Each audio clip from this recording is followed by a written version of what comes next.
Good evening, everyone. Today's Tuesday, February 13th, 2024. I'll call this meeting, our city council meeting, to order. Tracy, could we have roll call, please? Leibold, Here. Park, Here. Sittig, Here. Smith, Here. Wason. Here. Thank you very much. Item 3 is approval of the agenda, and I don't believe there are any changes to it. Could I get a motion for approval, please? So moved. Second. All in favor, say aye. Aye. Opposed? Motion carries. Item 4 is our consent agenda. Just a few things on there. Are there any items that you'd like to take off and talk about separately? Seeing none, could I have a motion for consideration? So moved. Second. All in favor, say aye. Aye. Opposed? Motion carries. Item 5 is public comment. Now is the time for anyone in the audience to make comments or present to council on an item that's not already on our agenda tonight. If anyone does, I will open the public comment period. Seeing none, I will close the public comment area. Item 6 is our engineer's report. Josiah. Thank you. Quick one tonight. Most of our projects have been bid or are awaiting construction start or getting started back up. Just a note for you on the streets and maintenance facility interior remodel. That did kick off, and talked with Michael Pentecost. He said it's going well. They had to vacate some of the space in the facility to make room for the contractor, but they've moved in and they're starting work underground, cutting concrete, getting sewer lines in. So it's going well on that one. And that, unless there's questions, that's all I really have for a new update. We'll give you the time off because it'll get busier here soon. Any questions for Josiah? Thank you. Ryan, item 7, the city administrator report. Yeah, a few things for me tonight. First, working with ECI COG to set up the city's strategic planning and goal setting session. We do that every 2 years. Last done in 2022, looking to complete that project hopefully in March of this year. As soon as I hear back from them with some potential dates, I'll let the group know. Just a quick note, looking ahead a month for our meeting during spring break week, we will have a quorum. We will try to keep that agenda light because a couple of you will be gone, but just wanted to note that we'll have a meeting as usual that week. And then lastly, just an update on the City Hall project. From a construction standpoint, things continue to be ahead of schedule. Unfortunately, we found out last week that our furniture order is delayed slightly. So instead of having all of our furniture in mid-March, it'll be a partial order in mid-March and then the full order the first week in April. With any luck, we'll be able to have our second meeting in April at the new facility. Don't hold me to that, though. Everything's still up in the air a little bit until we see that furniture pull up in a big truck. So that's what I have tonight, Mayor, unless there are questions. Any questions for Ryan? Thank you. Item 8 is mayor's report. I'm going to just start with a couple of light things that I've done in the last couple of weeks. I mentioned that I would be attending the ECI COG meeting. I'm the representative now for our MPO. If you haven't yet, they sent an email out, I think, shortly after the meeting. They've remodeled that space up there. It's beautiful. It's a building in downtown-ish Cedar Rapids. Pretty neat to see that. And we had a JEC meeting just after our last council meeting as well, that the budget proposal is almost ready to be firmed up. So that's about it that I have there on the lighter side. I do have a proclamation to read tonight in recognition of Black History Month. Whereas Black History Month is a time to recognize and celebrate the rich heritage, achievements, and contributions of African Americans to our community, nation, and world, and whereas the history of Black Americans is integral to the fabric of our diverse society, and acknowledging their struggles, triumphs, and cultural impact is essential for fostering understanding, unity, and respect among all residents, and whereas this February 2024's theme is African Americans and the Arts, which explores the key influence African Americans have had in the fields of visual and performing arts, literature, fashion, folklore, language, film, music, architecture, culinary, and other forms of cultural expression. And whereas North Liberty is committed to promoting belonging, accessibility, justice, equity, diversity, and inclusion for all its residents, irrespective of race, color, or creed. And whereas we envision North Liberty to be a community where every person thrives, belongs, and is celebrated. And whereas this month provides an opportunity for reflection on the ongoing journey toward a more just and equitable society and encourages dialogue on how we can work together to eliminate discrimination and foster an environment of acceptance and unity. And now, therefore, be it resolved that we, the city of North Liberty, do hereby proclaim the month of February as Black History Month. And I call upon all residents, schools, businesses, and community organizations to join in recognizing and celebrating the achievements and contributions of Black Americans throughout history. I don't think we are. Is anyone accepting that? You guys are here for a different purpose. Would you? Yep. Okay.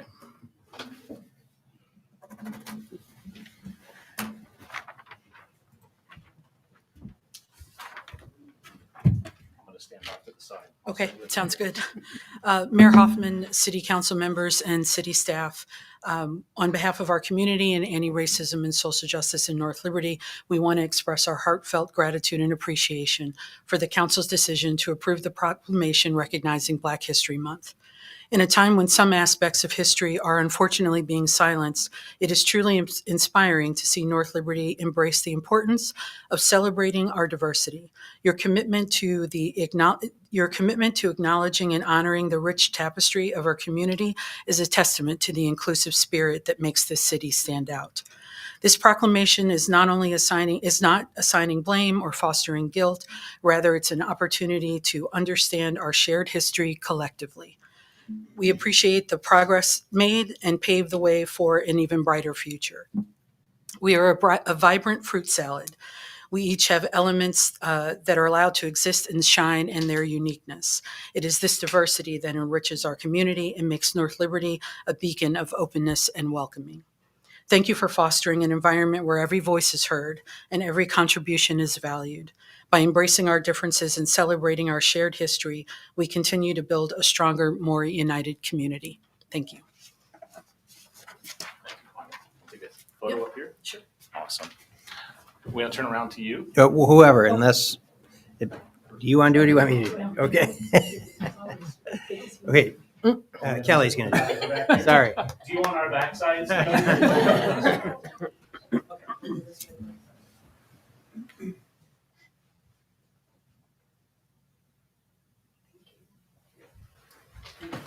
And now this Oh, one here. I think we're, yeah.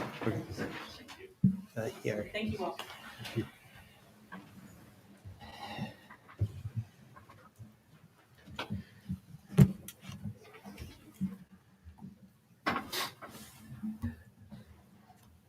Item 9 are council reports. Are there any items from councilors on activities on behalf of the city the last couple of weeks?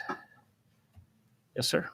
So I, and along with Eric, went to the Metropolitan Planning meeting a few weeks ago. We elected a new chair, which would be Louise Fromm from University Heights, and then the vice chair is Rod Sullivan from the Board of Supervisors. Mostly we approved some of the budget stuff for the year, and then did get a little update on the using a bus on the Crandick line, and basically they're still working on it. But they've made progress and trying to come up with some ways of where to locate things. So and that would just be a very general study. Some people had concerns about what's going on, and it's just a very preliminary study of opportunities. No decisions have been made on anything. Yeah, they're not expecting that to be completed until like June or July, sometime In this the summer. summer. Yeah. Okay. Thank you. Anything else? Yeah, I did attend the MPO meeting with Brian, and I also on the 26th of January, I attended the Johnson County Affordable Housing Coalition monthly community meeting. Christy Fort Mendoza from DVIP talked about their new space, which is being built, in which the city approved a chunk of money for, and it's really an amazing space. It's got place for pets, it's got place for kids to play, and it's really going to be great for their organization and for the community. I also participated in the 5K-ish Glow Run as part of Beat the Bitter. Always a great event. It's a nice night for it. And then I went to the first Friday coffee at Midwest One. Was it last week or the week before? So Awesome. Paul, I'll tee this up for you. You got anything planned Friday night? I do. Oh, what's that? Friday night is North Liberty night at Extreme Arena for the Heartlanders game, and tickets are discounted for North Liberty residents. And it's also Star Wars night, so you can dress up as your favorite Star Wars character, and may the Force be with the Heartlanders. Awesome. I don't know how I can follow that, but I did continuing the Municipal Leadership Academy coursework. So there's a couple of online courses that are that I've completed. There's some live in-person sessions I think coming up in April. So I'm looking forward to that. I enjoyed Beat the Bitter. I just wanted to say congratulations and thanks to everyone for their efforts there. A little cloud cover for the fireworks, so you could see them, but there's nothing we can do about the weather. But from what I've gathered, really good event overall. And then just a few congratulations from my seat, Community Development Innovation Council. So congratulations to Ryan for being selected to co-chair that kind of group with the Greater Iowa City, and then to the North Liberty Library folks for their award on the transforming communities. From what I understand, one of 240 to receive a grant for that. So I just want to say congratulations. I know that work that goes into that is there's a lot that goes into it. So Thanks, Brian. yep, thank you. Anything else? All right. I'm going to move on to item 10, which is our police traffic study. And as a point of reference tonight, we're just really intending to review the information that Dr. Barnum has provided to us. You all have it in your packet. He can provide some context to us on questions that you have. His expertise is in putting this data together. It's not necessarily in providing us with solutions. Our intent here tonight is to listen and ask him questions about the study, so that we as a community can continue this conversation, develop further questions, and also propose ways in which we can help provide for a more equitable community. Dr. Barnum, thank you for making the trip down here. Well, thank you very much for having me. You can refer to me as Chris. That's totally fine. Chris Barnum. I'm a professor at St. Ambrose University. Before that, I was a police officer in Cedar Rapids for just under 25 years. I worked nights the whole time as a patrol officer. I've been at St. Ambrose since about 2005, and I have a PhD from the University of Iowa. So I think the way I usually do this is I like to just present the findings. If there's anything that you'd like to ask as we're going along, you can feel free to stop me, and I'd be happy to answer your questions. It's a little easier that way than shuffling through the slides as we go. So without any further ado, I guess I'll begin. So the focus of the review, and we've done this in several communities throughout Iowa now, probably since about 2010 we started. First one was in Davenport. Our focus is always on something that we call disproportionality. And so disproportionality is a difference between percentages that we see in the police traffic stop data and then some comparison standard, which we call a benchmark. And I'll talk a little bit about what we use for those benchmarks down the road. Now, disproportionality, when it shows up, it can be an indicator of bias and animus, but it's not necessarily so. Sometimes there's other explanations for that, and so one of my jobs is try to tease those out and see what's actually causing going on. Sometimes we're totally successful. Sometimes it's still a little gray. So the places that we look for disproportionality is in officers' traffic stop decisions. In other words, their decision whether or not to stop a car. And then we also look for the outcome of the stop. We look for disproportionality there. So it's kind of a two-tier thing. So we look at percentages in terms of just the stops made. And then after the stop is made, drivers of different races treated differently. So stop outcomes are things like arrests, tickets, search requests, things like that. And so primarily we get our benchmarks for the first part, the decision to make traffic stops, from roadside observations. We actually have people go to the community, sit alongside of the road, and record the race of the driver that they see going by.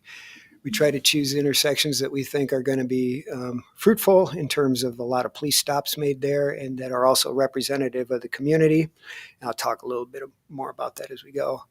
And then to supplement that, we use census data, and occasionally we use internal benchmarking techniques, which just means comparing one officer to another officer.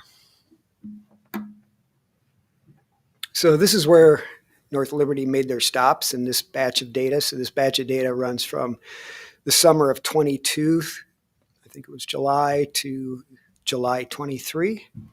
So each of those dots on the screen is an individual traffic stop. And the dots, believe it or not, are actually light gray. They look blue there, but that's because more than one stop was made in those areas. So when the stops are stacked on top of each other, they become darker in color. So you can kind of judge it by that. So where the stops are darker, that's where more stops were made. And it's pretty much where, what you would expect. It's along the busier thoroughfares or where the stops are being made, along 965 and Dubuque and Penn Avenue and so on. We all good so far? Doing great. Okay. Here's another way of looking at it with a heat map. Same information, just another way to look at it. And you can see the stops are pretty much clustered where you would expect. And then one more, pound it into your heads. So this is a little cleaner map, so it's a little easier just to see the dots without the background clutter. But it's the same exact information there. And so a little bit about our traffic observation information. Our observers made 55,500 roughly observations between January and November of 21.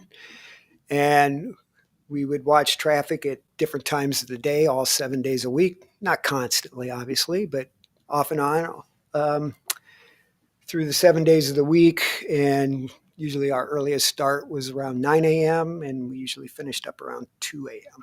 So we would hit areas within that time frame. And so, like I said, we took just a sample of intersections rather than trying to look at every single intersection in town, which isn't really efficient. But because we took a sample of intersections, this is a sample of the drivers on the roads. And like any sample, there's always a degree of uncertainty or possibly error associated with that. And usually you can boil uncertainty in any sort of a survey down to two types. And that's the first one is stochastic or random variation. That can be estimated statistically. And the second one is some sort of systematic bias, and that's usually involving a type of measurement error. And for us, that would be not clearly identifying the driver, maybe not being able to see the driver or misidentifying the driver.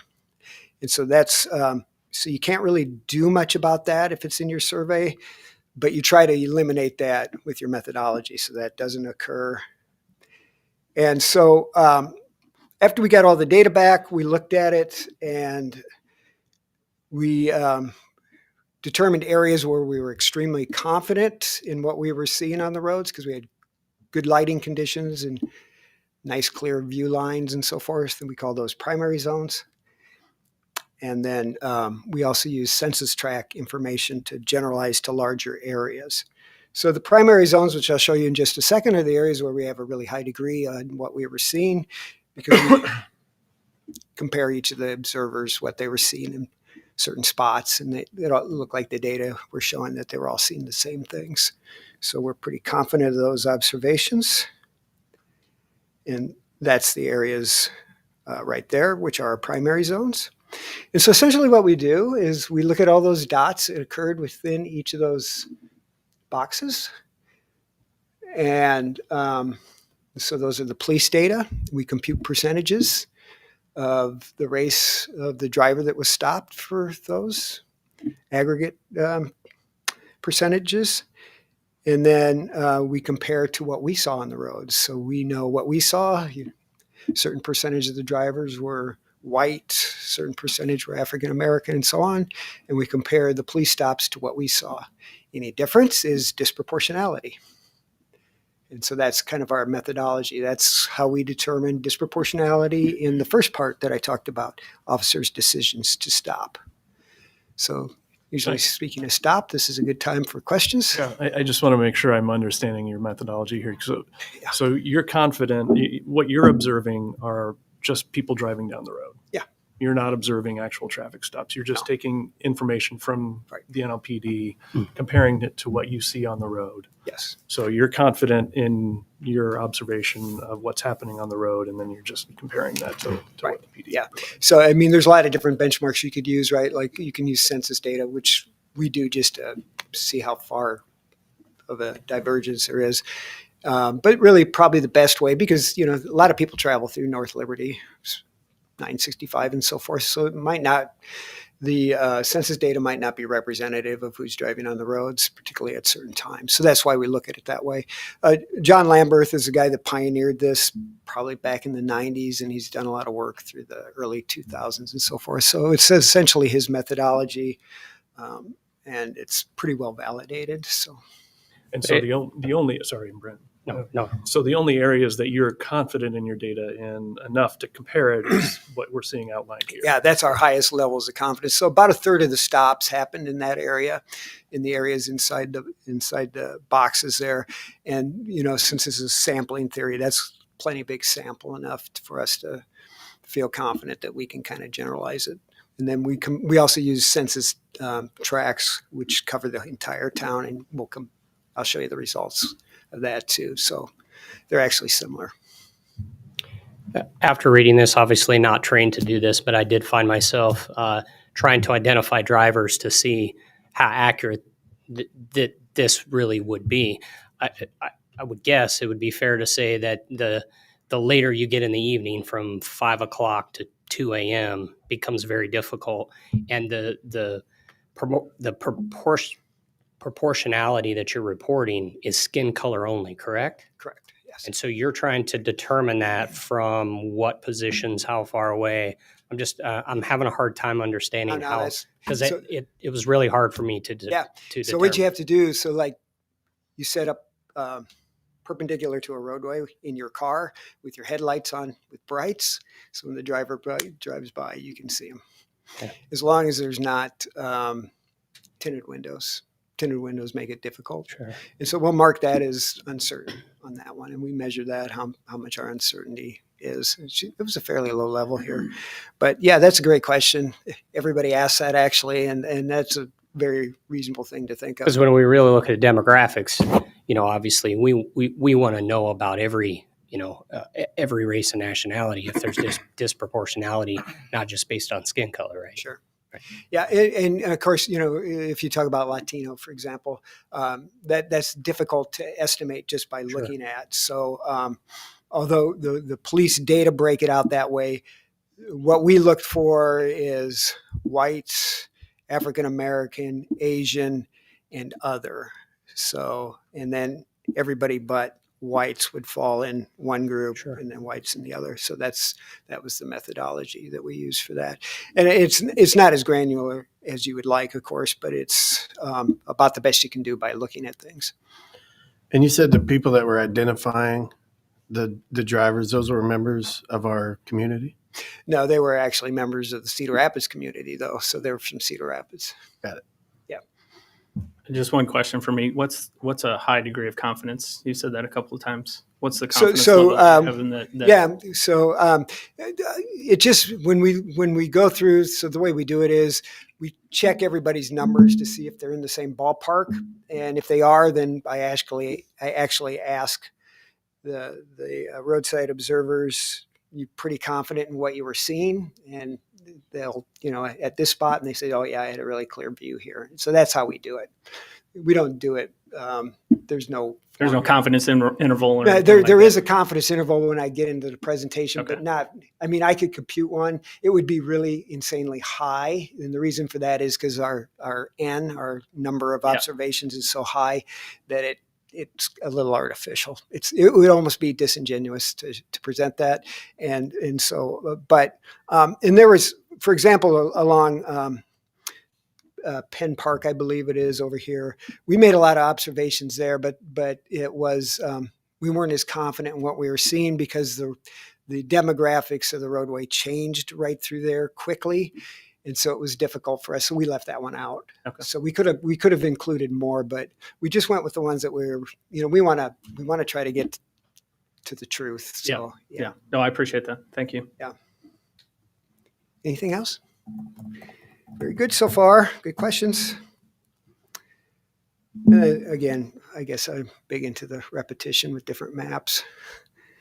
Same thing, just less background clutter. Okay, so this is the raw percentages compared to I think it was a decennial census in 2020 percentages. And so these are the stops made by the data set we had during the time frame between 22 and 23, which I talked about. The first column then after the classification column is the number of actual stops, just the raw number that the police department made.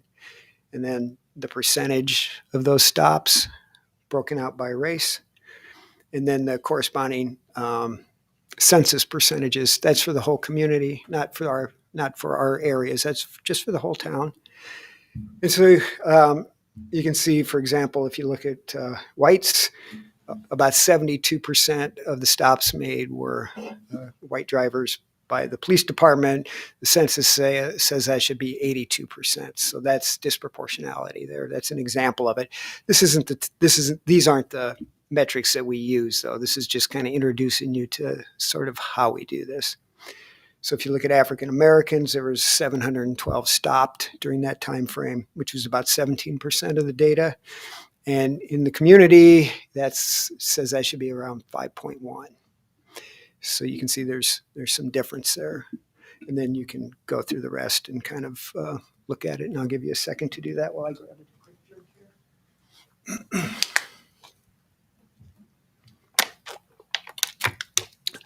This is usually the type of analysis you'll see in a newspaper article, where they do it this way. And this can be problematic doing it this way because you're using the entire community. The stops aren't made evenly dispersed across the entire community. So certain areas might have higher concentrations of a given race of drivers than other areas. And so that's why we break it up into observation zones.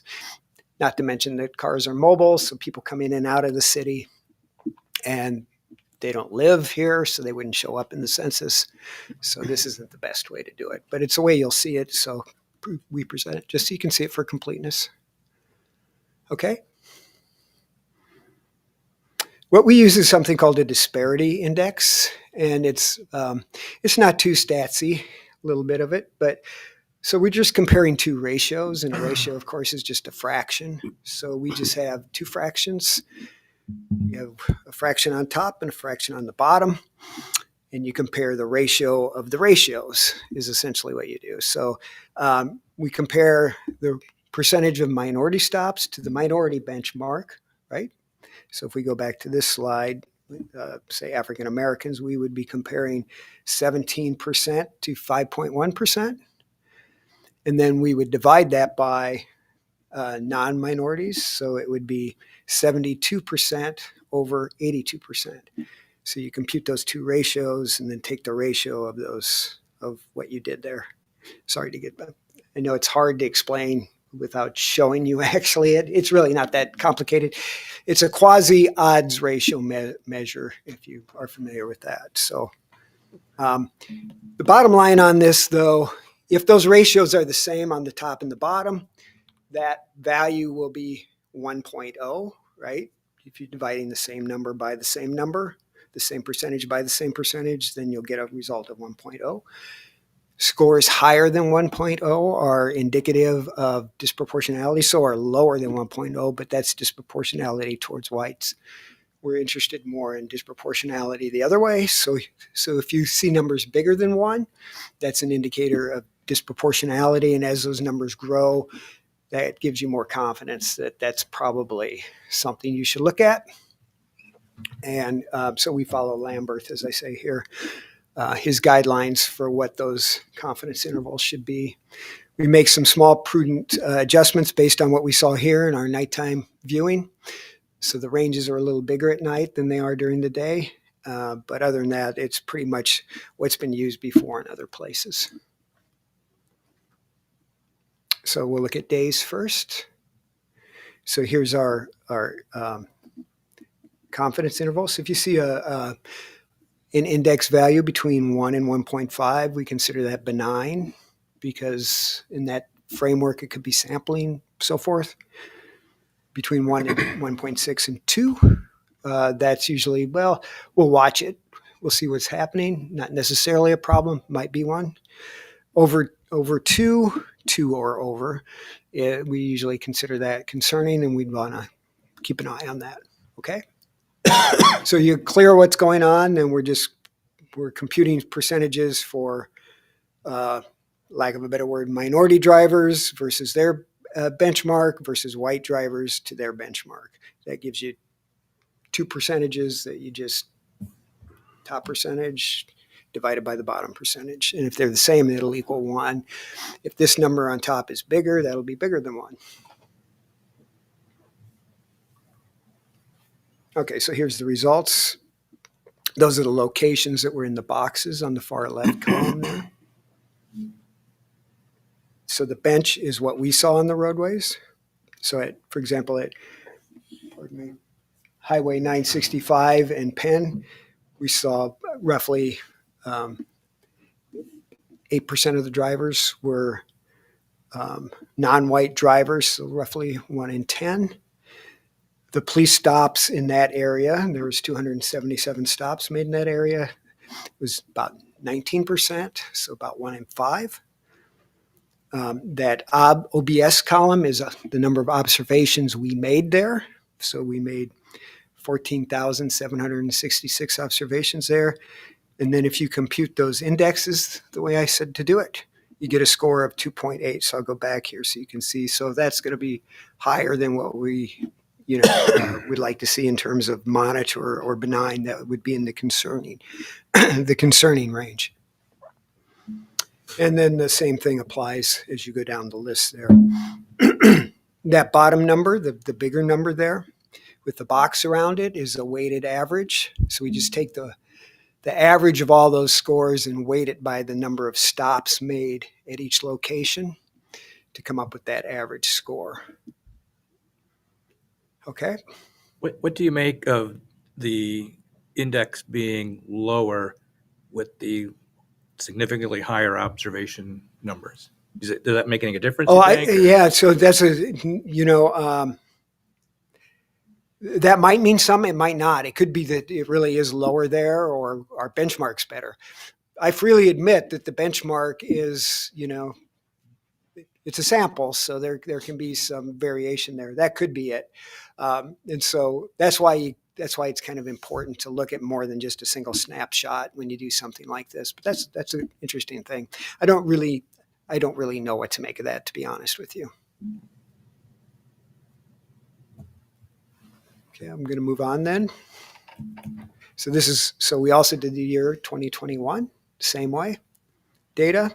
And you can see those numbers there. So the observation numbers will be the same because we use the exact same benchmarks for both. And so you can see in the numbers went up a little bit from 2021. And here now 65 in Zeller has the lowest value, even though it doesn't have the most observations. So that kind of can take that into consideration with the last comment. So questions on that? Are you following the methodology? So let's do the same thing for nights now. So you can see these ranges are a little wider here. So now we're looking for a score of 2.6 or higher rather than 2.0, just to account for not seeing as clearly at night as you do during the day. And so now we have a little more heterogeneity in these scores here. So they're color-coded. So green is benign, yellow is monitor, and then red is concerning. So you can see here now that on nights, the level of overall disproportionality appears to be less than days. Just so you know, nights, the daytime and nighttime traffic, the number of stops was pretty close to evenly split, but not quite. So it was relatively even. And so on nights when the vision for the officers is worse, there was less disproportionality.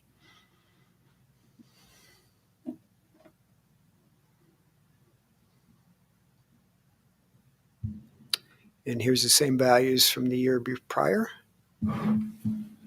If you need me to go back or anything, just let me know. I'll be happy to do that.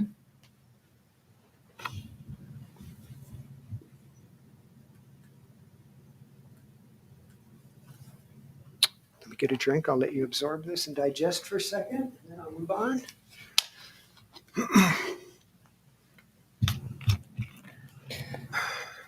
While we're paused, I want to ask the chief a question.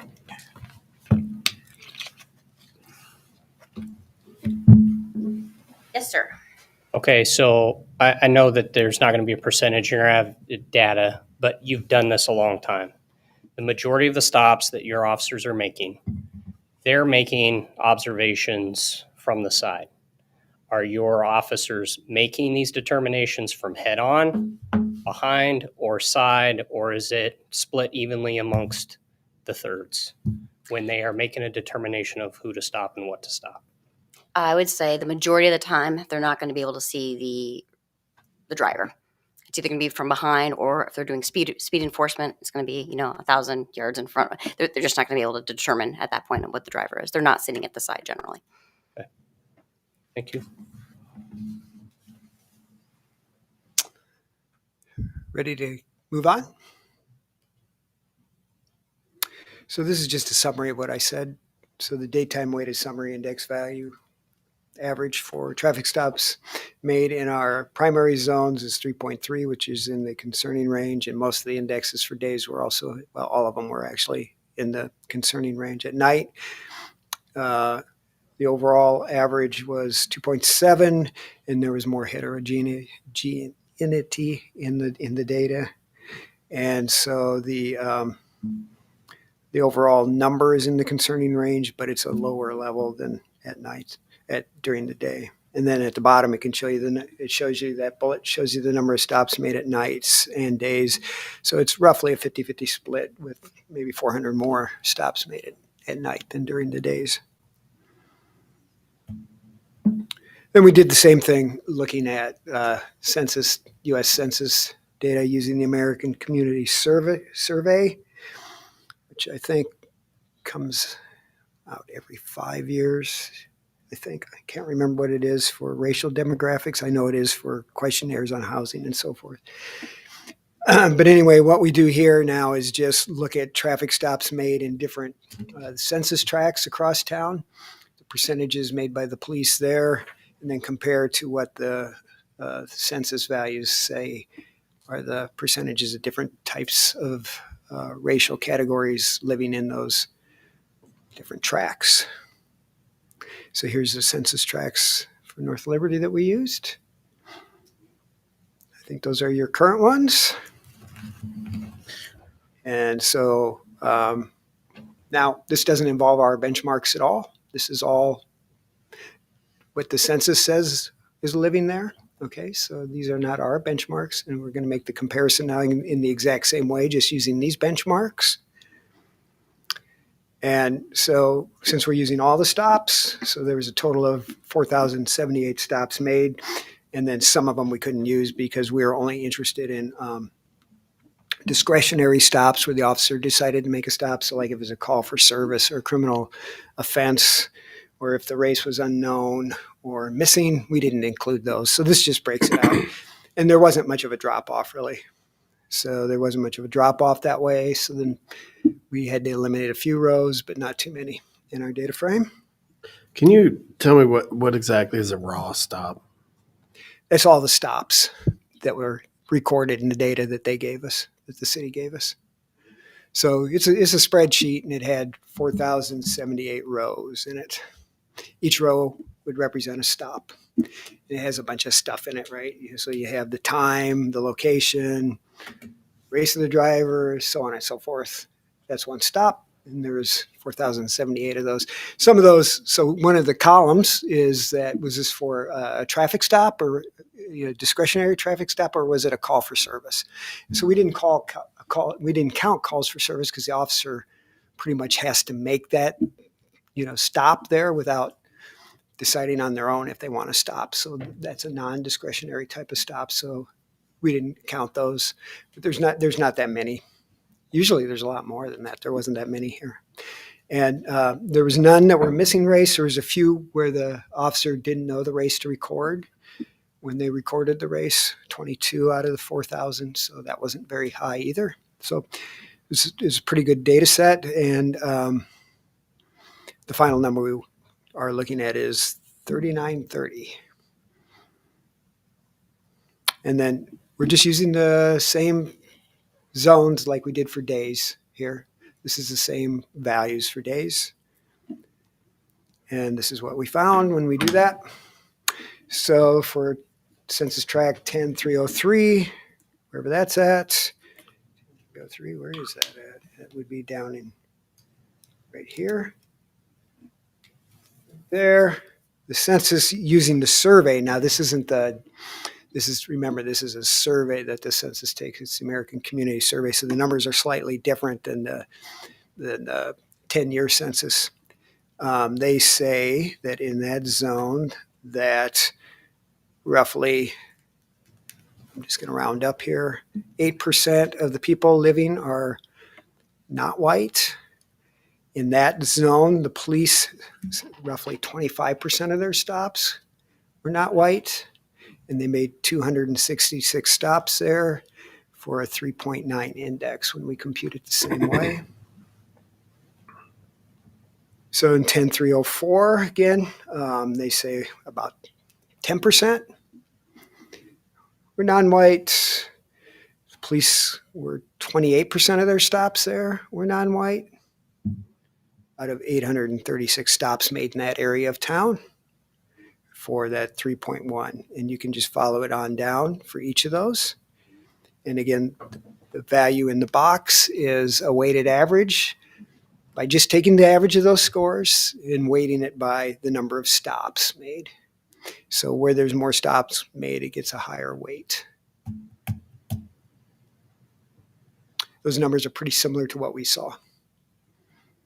Were you able to figure out, because that census tract runs right on 965, were you able to just kind of like?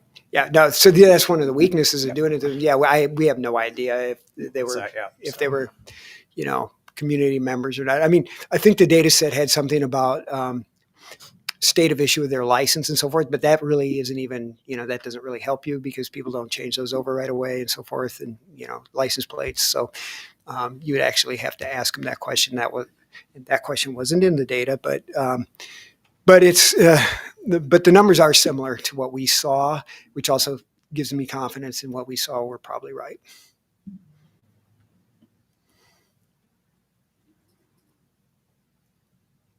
And so this is the year before. So this is this year.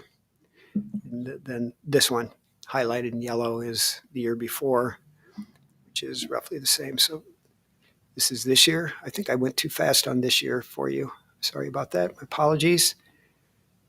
Let you look at those numbers. And then this was the year before on the next slide, which I'll do in just a second. So this number we're looking at here is 2022 or 2023? It's both. Both. So we went from July to July, essentially. Okay. Thank you. Yeah. Same thing for 2021 then? No, that was a calendar year. Calendar year? Yep. Just helps me understand. Yeah, no, that's, yep. It is a little confusing because of that. So we decided to do it fiscal year roughly the second time around. And remind me, if you would, when we're looking at minority percentage, is that just anyone who's not white? Yeah. Okay. Yep. Yep. And so here's just a summary of what I just said.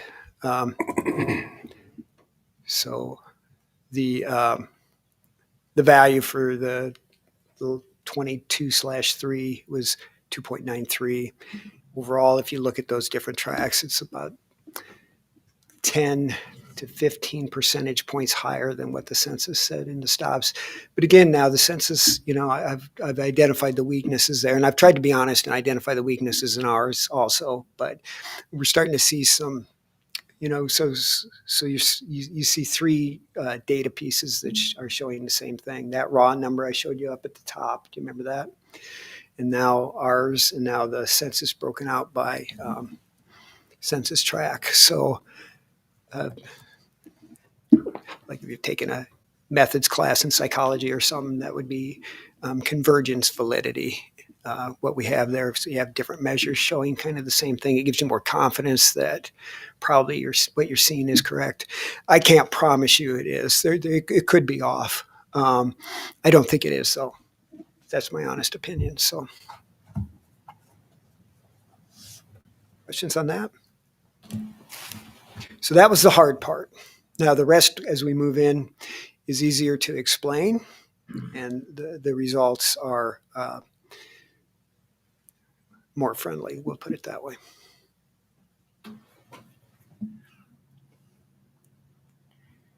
I shouldn't gloss over this slide. So this is what this slide is talking about is that if you were going to decide which piece of data you would use, we feel at least that our benchmarks are probably more reliable than the other two that we used, which I showed you. But I wanted to show you everything out of completeness.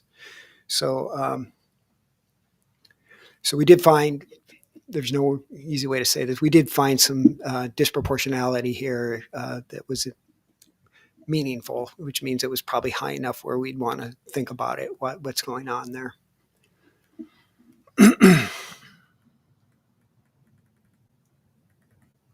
Okay, so now, do you remember at the beginning I said we use like internal benchmarking things? And what that means is we compare one officer to another. So now that's what we're going to do.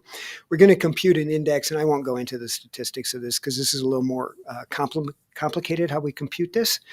But we compute a disparity index for each officer, and then we compare them to each other. And what we're looking for is, it's the old bad apple theorem. So we're looking for an officer that stands out, and this is not a good thing to stand out in this context.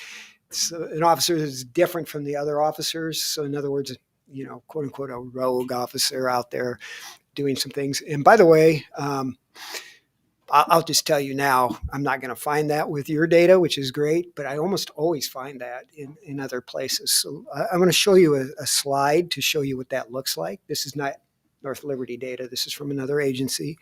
So each of those dots represents an officer. So along the bottom there is just the disproportionality value.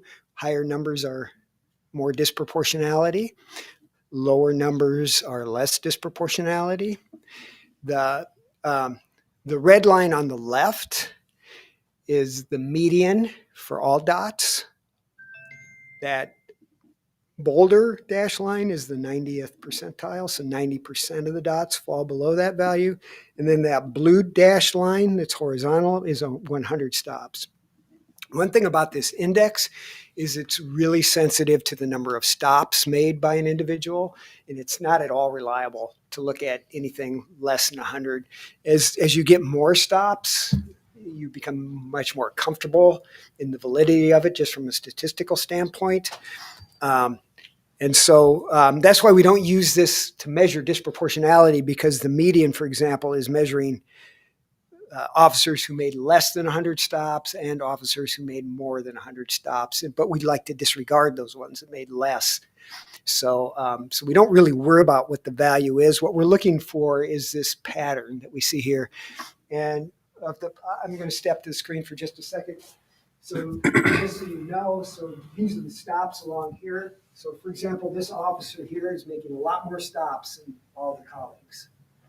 So this officer is making almost 1,500 stops in the course of a year. And you can see the next highest is maybe 600 stops. So that's an outlier. This way, that's not problematic. It's when you go this way, this guy has a much higher index value. I don't mean guy, literally.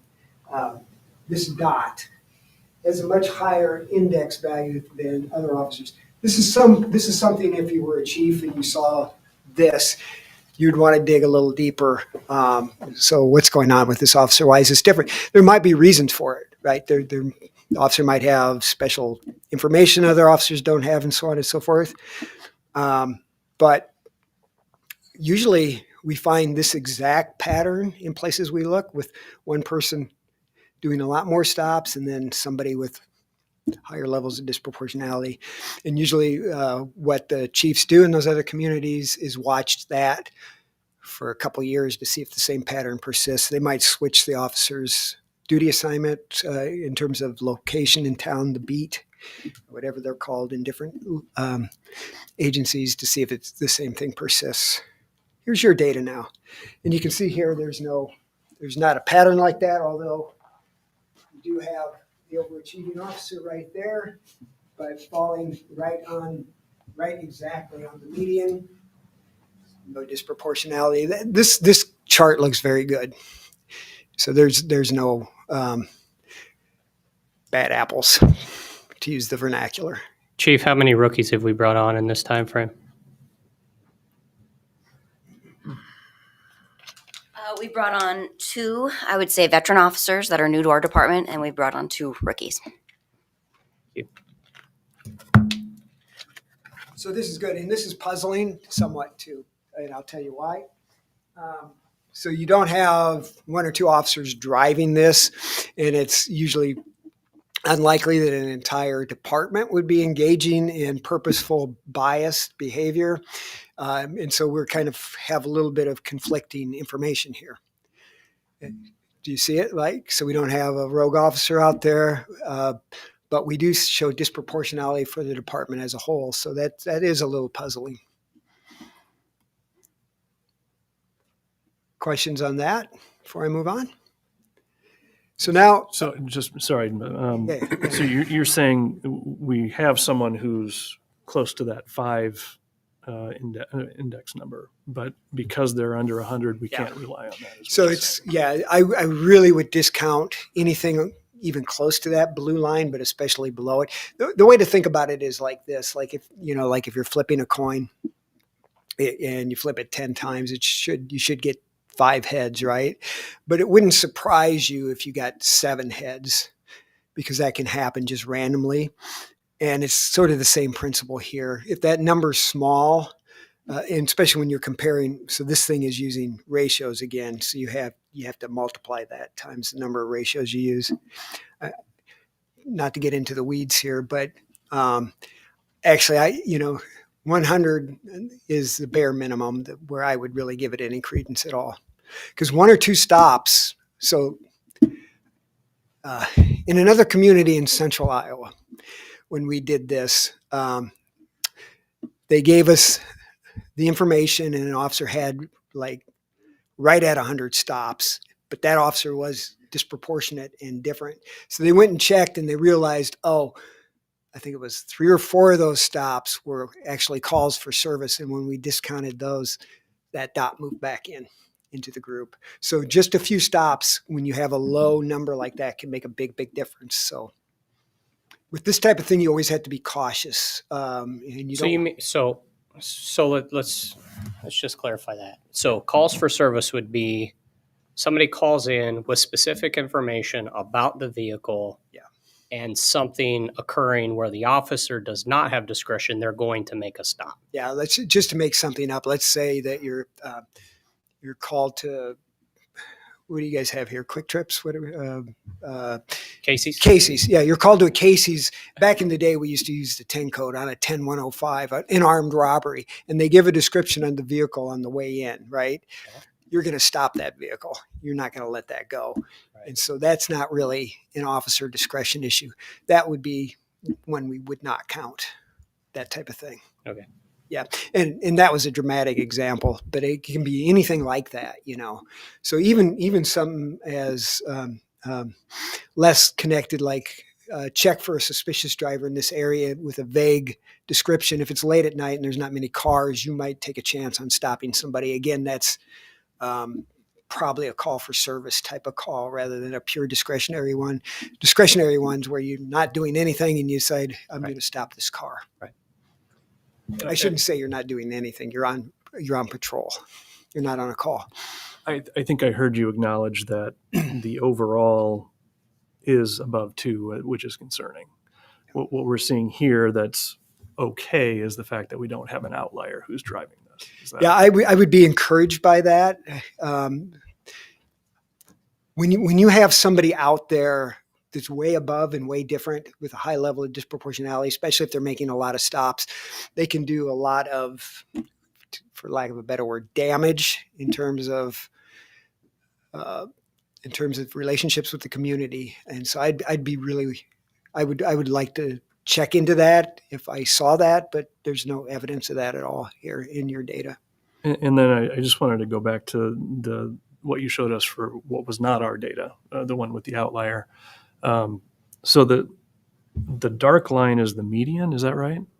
Yeah, so this is the median. Oh, the light line is the median? This is the median. So 90% 90. this side, this line. Okay. So you can see how far above that line this dot is. Does this data include those with less than 100? Or it Yeah, does. that's why Okay, we so don't- that Yes, it so does. the median would change then. Absolutely. Yeah. And that's why and so sometimes people will say, well, these numbers are big here, but that's because this is a different index and we're including everybody in there, so the numbers can be inflated. The numbers are used qualitatively to compare officers rather than Sure. quantitatively to assess disproportionality. So that's what internal benchmarking is. You're just comparing officers on a similar metric to each other to see if any stand out in a bad way. Thank you. Chris, can I ask one question about this? And is this index, if we're using ours, for example, the median is roughly 2.5 right there. Is that going back to a primary disproportionality from daytime or nighttime, or is this their own standalone statistic? This is computed differently than that summary measure. It's a similar idea to that, but the actual stats are differently. So I think you're asking, and if I get your question wrong, I know you'll let me know. So I think you're asking is, should we be worried about the values of those, of like the median there? Is that what you're asking me? Or? Sort of, yeah. So these index numbers here, do they correlate with either of the primary or the census tract? Well, disproportionality. If we so in those data that are aggregated, we don't, because we're using a giant group rather than individual officers. We don't worry about the number of stops made by individuals. They're all thrown into the pile. Uh-huh. Here, see, we're breaking it up by individual officers, and so that fluctuation with the small numbers is really important here. But to answer your question, I think I understand it now. Is these do kind of as a group correlate if we took those values seriously along the bottom, and I'm not sure we can do that. So I guess I'd be want to say that's the case because these medians and so forth are computed even with officers who made very few stops. So what should we use these index values for? This thing for? Oh, yeah. The one thing you use it for is this. Is just to catch an outlier, not to pay attention to the index number itself. Okay. That's it. Yeah. So just think of it kind of like as a big qualitative measure where we're just running them through a filter, right? And if we catch one there, bad choice of words, but if one gets stuck in the filter, then it's that's when you would. And again, it doesn't necessarily mean anything nefarious is going on, but you'd want to look closer at that. Yeah, I understand now. Thank you. Oops, I went the wrong way. Sorry. So no clear outliers. That's what this slide says. So now odds ratios, which I mentioned before. It's a measure of both effect size and association. It's just essentially comparing two ratios is all you're doing. You're comparing two ratios, and a ratio is a fraction. So you're comparing two fractions to each other to see if those two fractions are the same. Again, the same idea, larger fractions or larger values for the odds ratio are more indicative of disproportionality than are smaller numbers. Now you have to be careful when interpreting these because if your data are imbalanced, and I'll show you an example of that, then it looks a lot worse than it is. So you have to be kind of careful. So odds ratios are kind of the bivariate without any controls in there, just kind of the summary measure. But in practice, we use a little more robust analysis called logistic regression, which allows, it's basically the same thing, but it allows us to control for variables that aren't of primary interest, but still might affect it, like time of day, where the stop is made at, things like that. You can take out the effect of those other variables so you can just look at the race variable. So it's just it's a little bit more robust type of statistical analysis. Before we go on to the logistics regression, can I just go back here just one thing, because I'm just trying to gather this information. I'm trying to see if there's throwing any a lot trends. at you here. No, it's okay. The census data, that's data that we collect from the police department, correct? So the census data is actually, I get through the census API, through the census website. It's you can access that and pull it off of their website. General census. General census data. But the number of stops you said, so there was but it's still the same police data I have that I'm comparing from the police department. But the police department is entering that data rather than an observation. Is that correct? Yeah. So the police, and Chief can correct me if I'm wrong here. I believe after a stop's made, the officers enter. I just want to get the source of the data. Yeah, that's the police source. Police source of the data. And then from that, we only have a days, or is that combined, where you have it broken out by days and nights? Oh, for the census? The census. So it's just one giant thing. One giant thing. Yeah, because we can't tell when it occurred. I can't tell if the census numbers are broken out differently for day and night. No, that's fine. I just wanted, that's a great question. Yeah, and so you're seeing some of the nuance in the data. Well, yeah, I'm looking at nights. Observations went, from what I understand, went from 2.9 to 2.7. So that would say that there's an improvement, right? Yep. And then, but it went up in the census from 2.6 to 2.93. So that would be not an improvement. So that's why I was just wanting to understand more. Yeah. And so probably what that's accounted for is days. Yeah. So just so you know, days too is arbitrary. So that's from 7 in the morning to 7 at night. I determined that just arbitrarily. And then of course 7 at night. I'm sorry to redirect, but I just wanted to, before moving on to the next topic, I want to understand the source data. Thank you. That's why it's good to stop me like this. Okay. So, I just told you about logistic regression. So here's the first output. And so I'm going to step to the screen again because so the one you really want to look at is right here. The top one, these are the control variables. So it's like the time the stop was made, we're just taking out the effect of that using this statistical technique. We're taking out where the stop was made at, what observation zone it was in. We're taking out individual officer characteristics because we're looking at aggregate data, the sex of the driver, and then this is something you don't need to worry about. This is just a scaling constant for the algorithm, not really an algorithm, for the equation to work.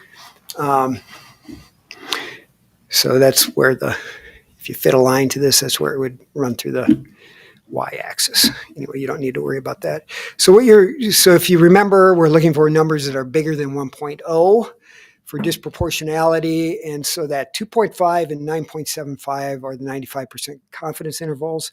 So if that covers, in other words, if that goes from below 1.0 to higher than 1.0, that means you're not going to have significance because 1.0 is in that range. And so if 1.0 is not in the range between 2.5 and 97.5, like this number right here can vary. So we're 95% confident that this number is between this value and this value. And you can see there that 1.0 is not in that range. So this one is significant at 5% level. And what that means is essentially, in this one, we're just looking at who gets stopped for an equipment violation. So we found a difference in terms of race, and non-white drivers tend to get stopped for equipment violations more than white drivers do, is what that long-winded explanation boils down to. I just want you to understand. And then that graph down below are the raw numbers. And you can actually compute the odds ratio by hand there if you want to do that for fun. But it's just so you can see where the numbers are from. I'm not pulling a rabbit out of a hat or anything here. So that's where everything comes from. Okay. So the bottom line is the way you would interpret that. The odds are 26% greater that a person of color will be stopped for an equipment violation in comparison to a white driver. That's not a big number. So I would kind of help you to interpret these. That's not a very big number. It is statistically significant, but the reason for that is because we have a large number of cases involved. So you can find significance as your number of cases increases, you will always find significance, but that doesn't mean it's meaningful. This isn't much of a number. And I'll show you something more concrete as we get to explain exactly what I mean by that, because it's good to be skeptical of what I'm saying right now, but I'll show you what I mean here in just a second. Can I ask, have you run these numbers disaggregated with by race, or they're just done by percentage or by minority? So usually I don't break it out by race. Once I aggregate, I don't even look at it the other way. So I'm just looking at grouped together that way. Yeah. I mean, it would be possible to do that, but then you have to, I would be throwing some data away, which I don't like to do. I mean, not literally throwing it away, but you wouldn't be including in the analysis. So the way you would either do that is not include those other categories in the data, or you would group them with white. Mm-hmm. And the reason I ask is because if you looking at our data, it looked like Asian people were stopped less than white people. So it seems like that would pull everything else down. Yeah, it would. So in some communities where we see a real strong effect for that, we'll group white and Asians together. Yep. But this data is on the stop only, correct? Correct. Because there's a difference between the initiation of the stop and the actual violation or ticket given. Correct.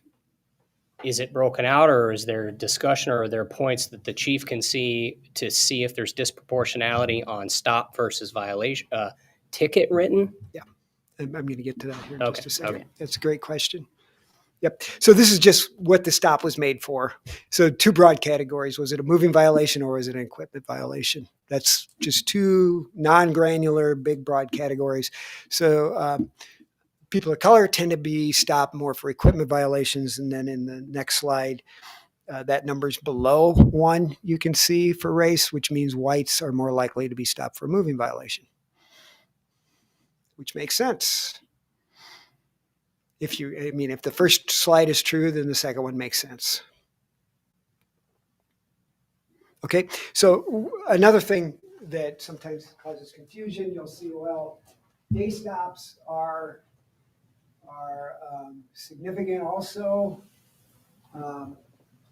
And so you start confusing, does that mean racial minorities are stopped more during the day? It doesn't mean that. So what that is removing the effect of daytime stops. What that literally means, if you don't worry about race or any of the other variables, that there's more moving violations written during the day than at night, because I think I did inverse ratios here. So that's the way you interpret it. So you don't really worry about those control variables when you're looking for race, is kind of the bottom line on it. But for completeness, I just presented everything. So if anyone wants to replicate it, they can.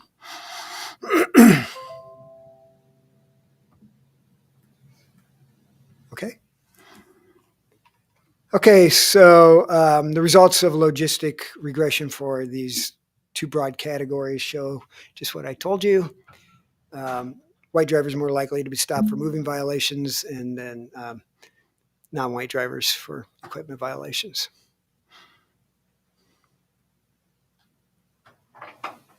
stop outcomes now. So we look at 4 stop outcomes. We look at tickets. I think this gets to your question here. So we look at is there differences in somebody receiving a ticket, a warning, an arrest, or a search request. And so I'm going to talk a little bit about search requests here for a second.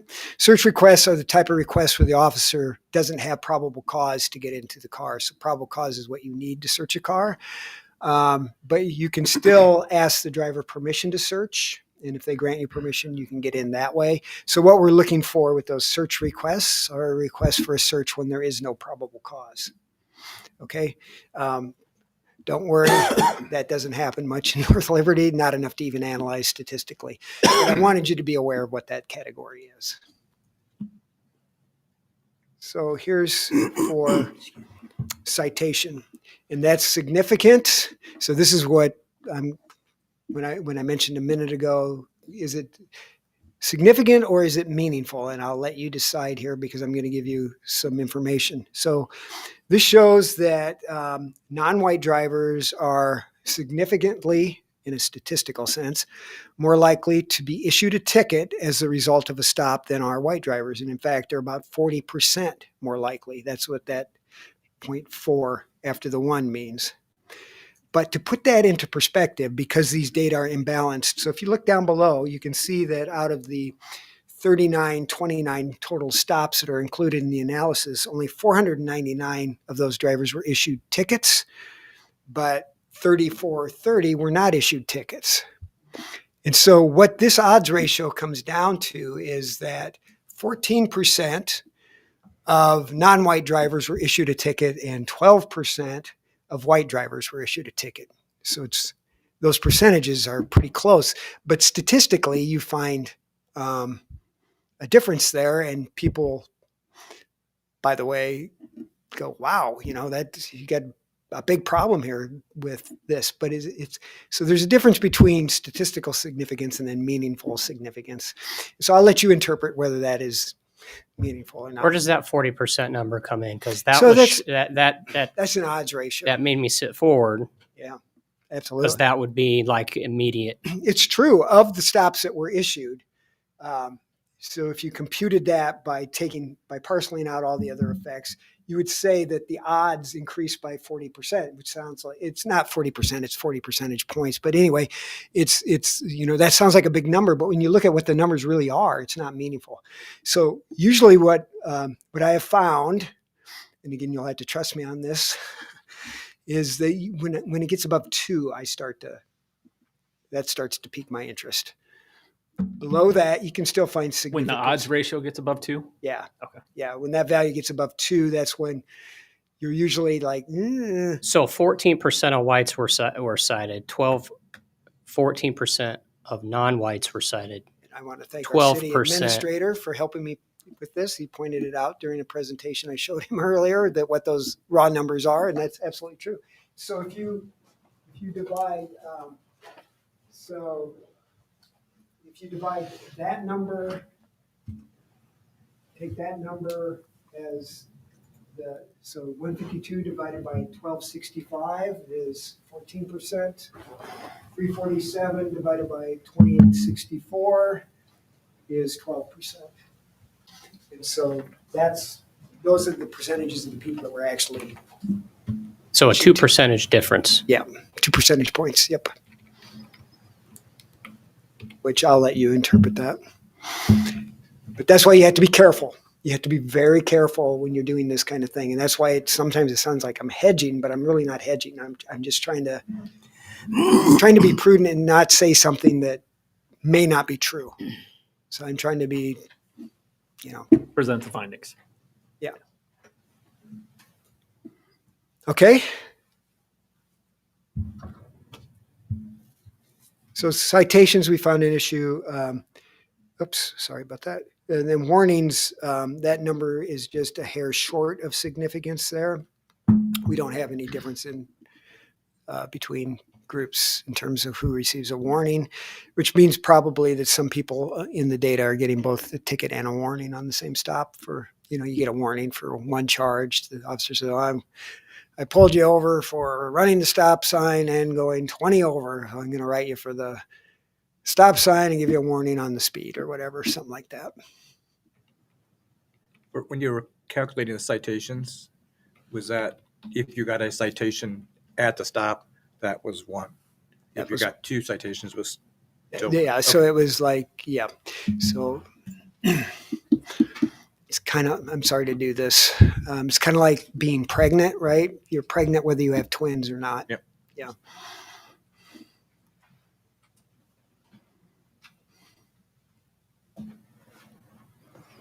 As long as you are pregnant. Okay, so a word about arrests now. We also look for differences in arrests. In some communities, I've seen arrest disproportionality numbers around 4. Those odds ratios are really high. But arrests are a funny thing because arrests are really driven by discretionary or non-discretionary types of behavior. So a lot of times on a traffic stop, especially, an officer really doesn't have a choice whether to make an arrest. They have to make an arrest. And you say, well, why would that be? So for example, if they run a warrant check on somebody and it comes back that there is a warrant on the driver, that's essentially an order from a judge. And it literally says you shall arrest. So the officer doesn't really have a choice there. Most departments have policies with things like OWI and things like that where it's clear to them that they face potential disciplinary action if they let a person go. So that's not really discretionary. So discretionary arrest would be one where the officer truly could let them go, but decides to arrest. So very few of those discretionary arrests made in this community, as in most communities. And by the way, there was only 53 arrests made here in our data out of all those stops. That's not a very big number. Again, remember, we like larger numbers for more confidence. And so here you can see in this slide how it's actually broken out. So 53 total made. This slide is just of the arrests. Out of the 53, 42 were non-discretionary, meaning the officer did not have a choice. 11 were discretionary. And if you try to analyze that, so this other slide just shows you the full raw numbers. And if you try to analyze that, it's not statistically or meaningfully significant. And you really wouldn't analyze something that small anyway, but I just did it to show you. And so bottom line on arrests, no problem in terms of disproportionality.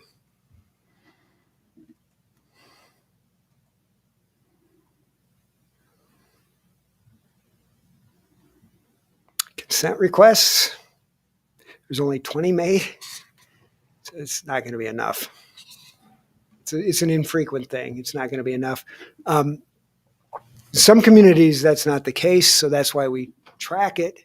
It is a really good indicator of disproportionality if you have a large enough N, but and when I keep saying N, that just means number in our analysis. And so there's just not enough there. So you can see that's broken out. 20 total, 11 of those were white drivers, 9 were other drivers. And if you compute the bivariate odds ratios without controlling anything, you do find significance. But again, remember, just significance doesn't mean meaningfulness necessarily. So when I did this for 2021, I didn't do it for 22, 23 because it was futile. When I did it for 2021, there wasn't many there, and it wasn't significant anyway. So no problem there. So really the only place we found disproportionality in stop outcomes were in citations, and there's a question whether that's a meaningful difference or not. If you want my opinion on that, I don't know if you do, but if you do, I will give it to you. Sure. Yeah, my opinion, it's not meaningful. I just influenced you probably, sorry. But that's why I told you it's 14% versus 12%. You can decide whether you think that's meaningful. So I'm almost done now. I'm sorry. I know this is like getting hit in the head with a baseball bat over and over. No, it's important. This is important. So here's the gist of the matter. So I explained that it is 40% higher in that top paragraph, but then I explained the raw numbers so you can see whether that's a meaningful number or not. And then arrests and consent searches, we didn't find anything. There wasn't enough of them to be found. And then I won't go to the next page because we're not going to talk about that, which is just fine. It's just recommendations. So we'll let you guys digest this, and you all can make your own decisions on that sort of thing. And I am done. So I'll entertain any further questions you might have. Do you have any idea of the difference in traffic counts when you did your survey here versus in the next year from this data? Because we were still in a chunk of COVID, and I know there was. Yeah. So I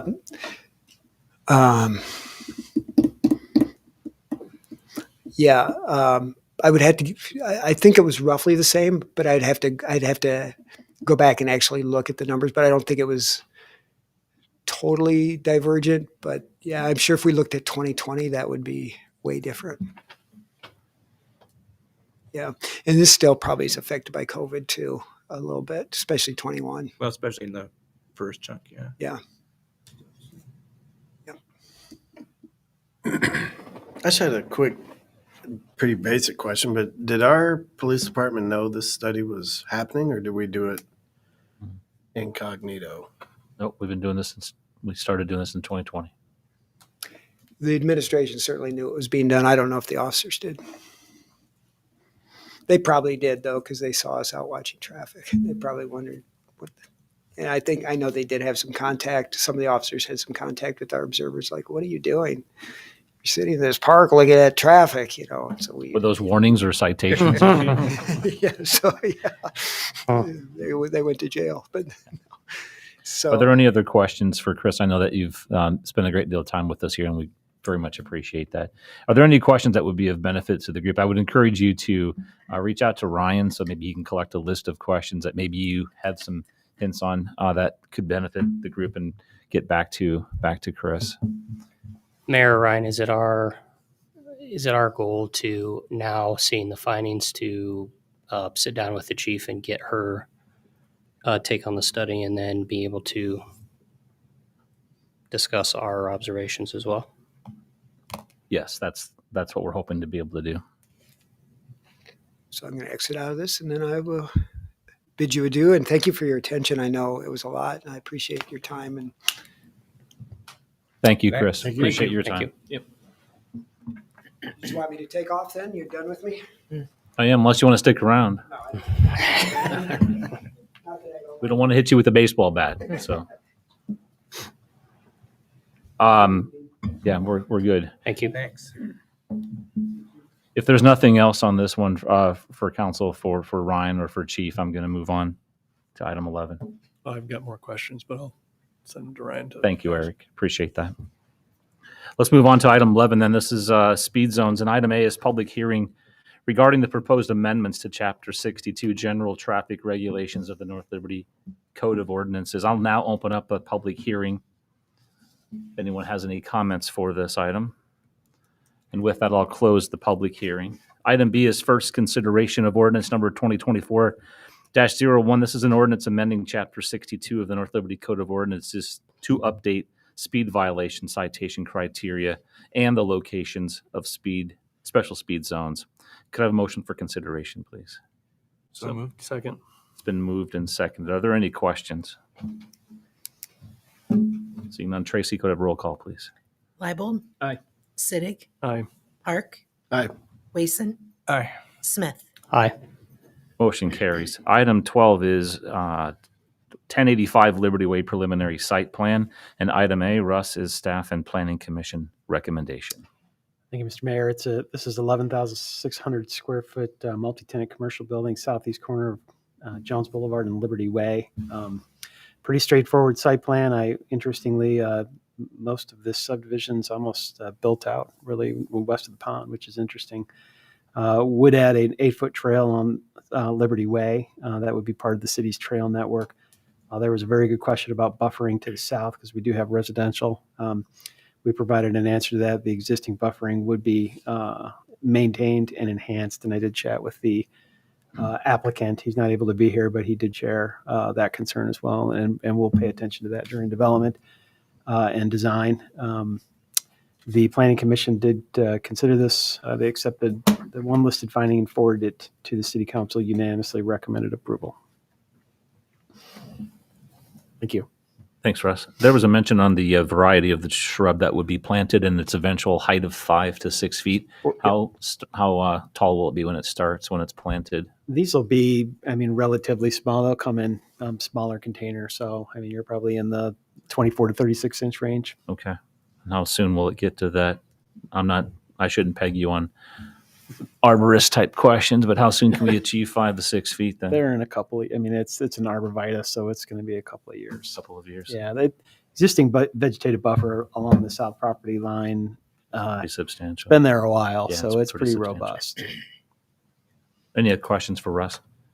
I guess my question about the buffer is there anything aside from something like a noise nuisance that we can throw at them to make them replant the buffer or something like that?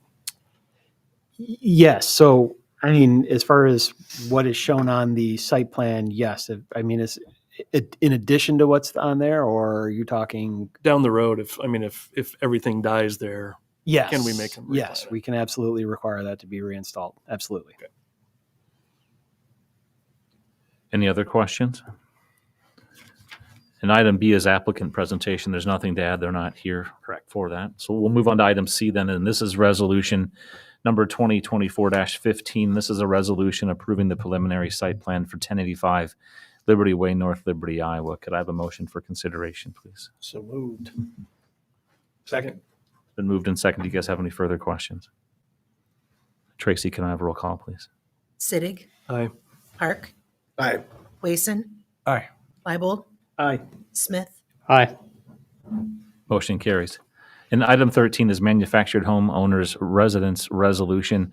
And item A is resolution number 2024-16. This is a resolution in support of manufactured housing park residents. Could I have a motion for consideration? So moved. Second. This has been moved and seconded. Do you guys have any questions? I just had one question. I know towards the bottom it says, we call it restore the ability of local communities to exercise home rule to remove barriers. Do we have anything in mind that we could do? That, we could add into that and just, On how we could what encourage home rule. Enhance the language a little bit more? what would we want in there? Are you saying what's an example of things that Yeah, we would add, or sometimes can we can we- make this language stronger? Yeah, is there anything we can do to, it's like, hey, we want to do this? I'm sorry, I'm not sure I'm following. Specific for home rule in terms of Well, I want to read, it manufactured says, homes or home rule in general? just for this. It says remove barriers to the enactment of local. Is there something we would like to add in, or some? I don't want to speak out of turn for what the council may or may not want to do, but one of the barriers to a home rule is that there's a constitutional amendment that cities can pass any law that's basically not forbidden by the state. 364.3 is the state code that says everything cities can't do. A lot of it has to do with what we with restrictions on what we can do with respect to existing leases, rent rates, some things that you might want to that might be applicable to this situation. Would be directly forbidden by long-standing provisions in 364.3, for example. But I think that this language was lifted in large part from a similar resolution that was passed in Iowa City in support of their mobile home community. And so this was more in keeping with speaking with one voice as a greater community, rather than identifying a specific item to change. I hope that answers your question. There are things that you could do, but I think But we can work on them. So, yeah, just separately. So. None of them are within our power to change at the local level, which I think was the thrust of what was intended. Then my only other question is unscrupulous a legal term? Again, lifted from resolution. It's not something we could get in trouble for. Lifted from the Iowa City's resolution. No, we can call on people to not be taken advantage of by. I don't think we're labeling anyone unscrupulous. We are not. We're just I saying but that we just don't says want to. those practices. Yeah. Unscrupulous. I made Just wanted sure to that make sure it wasn't yes. like there was legal definition that we could get into trouble for. Councilor Wason, it's at this time every once in a while. I appreciate you being here and asking those questions.